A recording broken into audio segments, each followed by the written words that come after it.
Hello, Margaret Kuhlman here of Soul Astrology. I always think Virgo follows interestingly from Leo. Leo is so much about being oneself, coming from the heart, being open, radiant, and Virgo so isn't. It's very much about making all of that wholeness one has become, one's inner strength, a kind of assumed place. Well, yes, this is me. And now what? How can I help? This is the Virgo stance. So the new moon in Virgo is suggesting that this next month is for us to use ourselves to be of value. And as last new moon, although it was in Leo itself, we found Mercury and Mars on this same point in Virgo. It's as though we've had the experience over all of last month of the kind of help that is needed. We've been trying to focus our minds on getting it just so. Now with this new moon in Virgo, we have the inner commitment to carry out those things that we may have seen would have been a good idea before. Integrating what we have known into our being, ourselves, and consequently our attitude to the whole of life.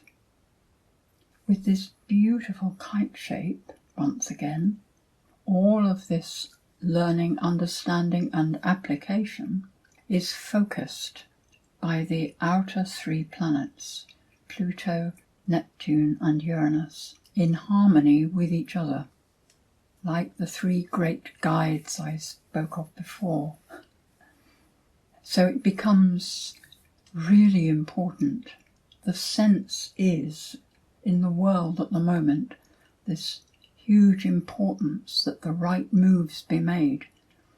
It's like walking along a precipice, knowing that you need to stay focused, steady, almost as if we're looking for the jumping off point, and we don't want to slip and jump too soon. We don't want to jump by accident. We don't want to be pushed. And yet it is these outer guides that are pushing us, or will be when the time is right. And this is where we need to develop in ourselves and lean on trust in the benevolence of the totality of life. Virgo is a bit happier with all the constant changes that life is about. Leo, from its more fixed position in the centre, isn't sure how to adapt to the changes as they happen.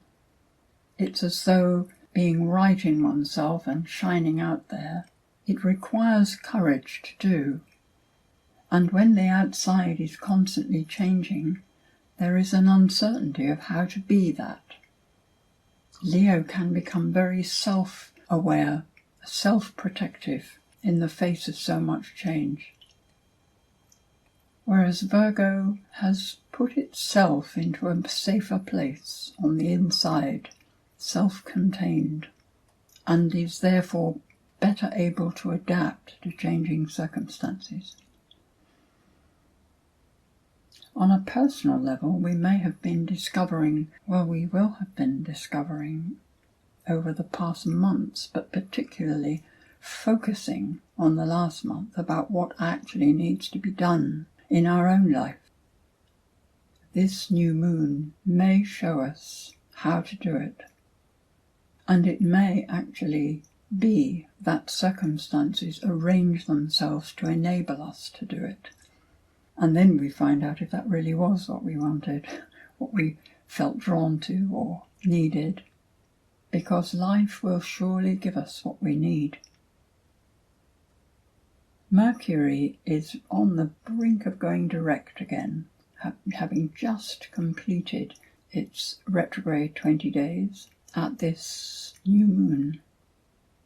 it became very close to opposing Saturn, and somehow there was no need to do that.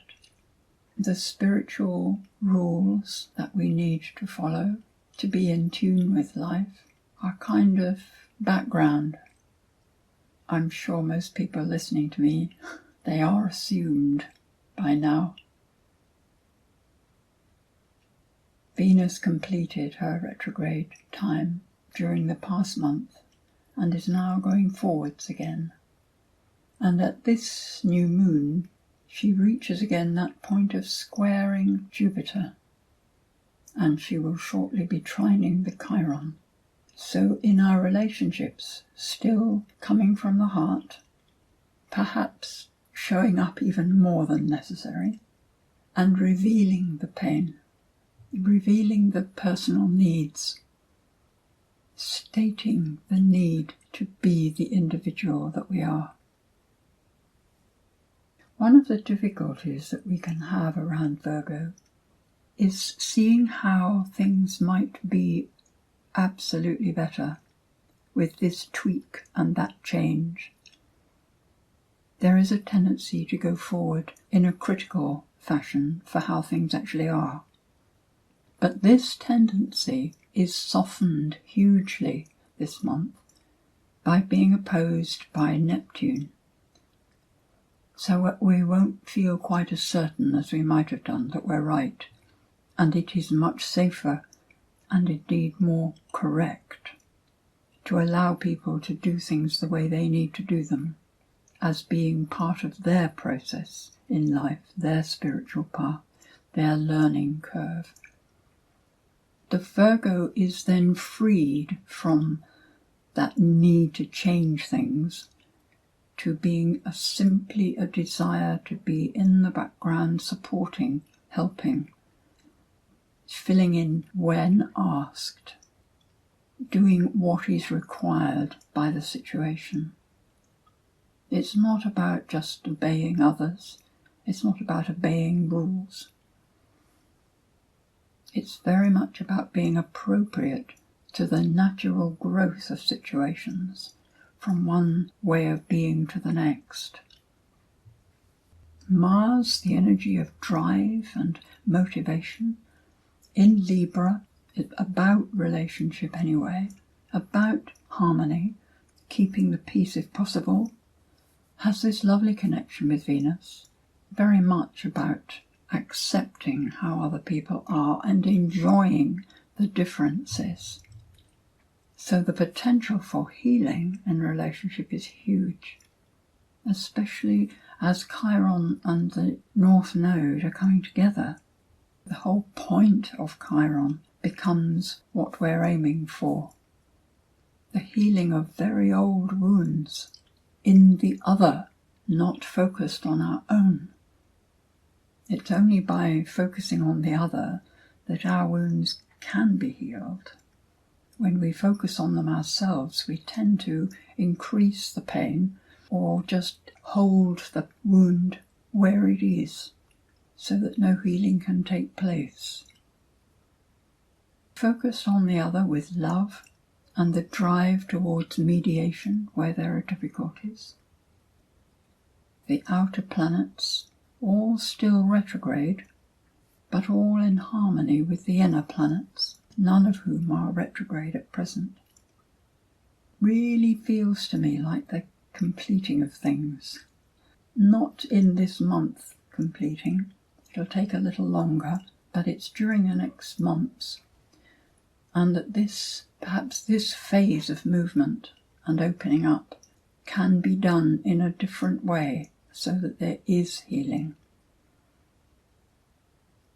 The full moon chart places Mercury at that point in Virgo, where he was at the previous new moon. So that's 6 weeks away. He was there, but he's going forward across it for the last time. It is about our communication and the way we think, our attitudes, a continuing acceptance of the guidance that we are receiving, a sense of life rolling along the way it's going to, and our intention to adapt to it rather than fighting it. The full moon being in Aries opposite the Sun in Libra and not particularly connecting to the rest of the energy that's going on is making a terrific statement about the dichotomy between being oneself in relationship to the other being as important. It is the very straightforward dichotomy of duality when, as with the yin-yang symbol, we know that both halves are contained within the one circle. They are not separate.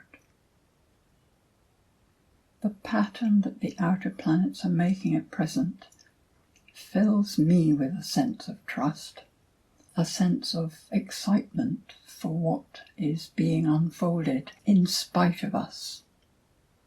And our movement, as always, and very much focused on in Virgo, is how to move appropriately to the energy that's actually happening. I wish us all angelic support, which of course we have. Thank you. Don't be afraid. There's more love in the universe than you can possibly imagine. It wraps you round, buffering you in your mistakes.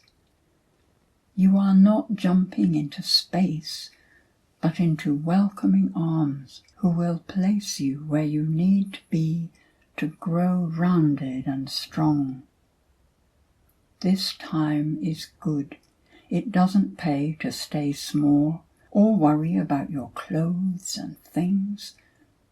Take the offered hands and go forward with spirit.